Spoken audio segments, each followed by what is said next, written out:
आपण आलेलो आहोत 12 ज्योतिर्लिंगापैकी 8वे ज्योतिर्लिंग, जे की हिंगोली जिल्ह्यातील औंढा नागनाथ हे आहे आणि प्रचंड उन्हाळा आहे, तुम्ही पाहू शकता।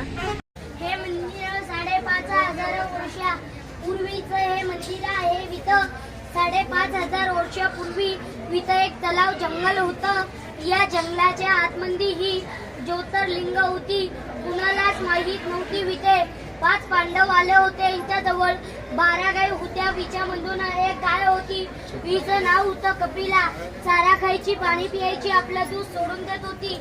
असे गदे मारले पूर्व, पश्चिम, दक्षिण, उत्तर। हे बघा इथे नंदीबैल आहे आणि इथे येऊन नामदेवांनी कीर्तन केलं, फिरवले देऊळ। सर्व जगामध्ये ख्याती नामदेव हत्ती हा दूध प्यायला। हे बघा पांढरा भाग जे दिसतो ना, औरंगजेबनं तोडला होता, आईलाबाईनं बांधलेला आहे। कसं काका